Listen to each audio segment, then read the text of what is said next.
እኔ የተናገርኩትን ቃል ላሳይሽ አሁን እዚህ ላይ ማለት ነው።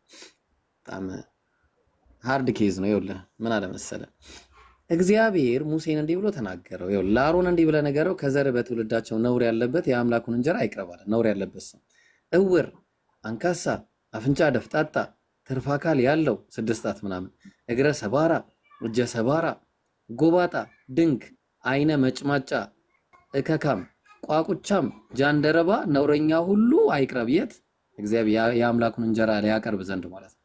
ከዛ ምን አለ? ነገር ግን ነውረኛ ነውና መቅደሶቼን እንዳያረክስ ወደ መጋረጃው አይቅረብ ይላል። ማኔ ምን እሺ ነው? ምን እሸት ነው ይሄ ነገር? እዚህ ጋር ደግሞ ሌላ ታሪክ አለ። ደግሞ እዚህ ደግሞ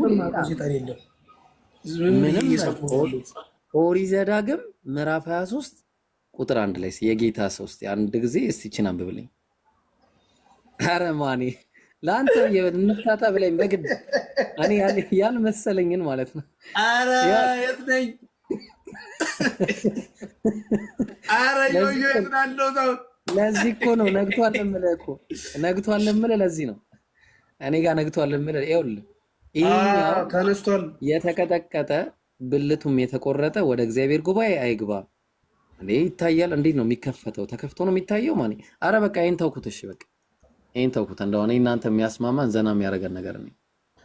አሁን የጅንጀና ስቴፕ ላይ ልንገባ ነው እየተዘጋጀ። አንቺ የመኮንን ልጅ ሆይ እግሮችሽ በጫማሽ ውስጥ እንዴት ውቦች ናቸው! ዳሌዎችሽ በአንጥረኛ እጅ እንደተሰሩ እንደ ዕንቆች ይመስላሉ። ምን ዳሌዎችሽ! እምብርትሽ አስበው፣ የድሮ ጅንጀና እንዲህ ነበረ ሰለሞን የሚጀነጅ ነው።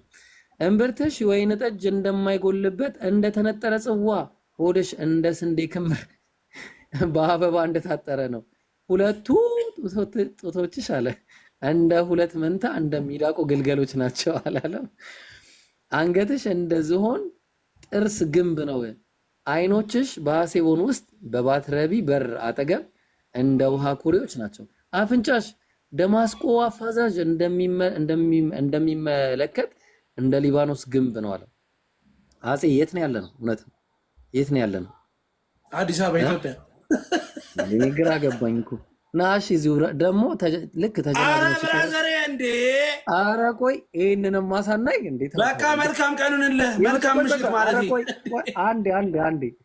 አንዴ ፈታ እንላለን። ከዛ በኋላ እኔ ተኝቻለሁ፣ ልቤ ግን ነቅቷል። የውዴ ቃል ነው። ልብ አድርግ ተኝተዋል አይደለም ብራዘር። አንድ ደቂቃ ልግሽ። ቆይ አንዴ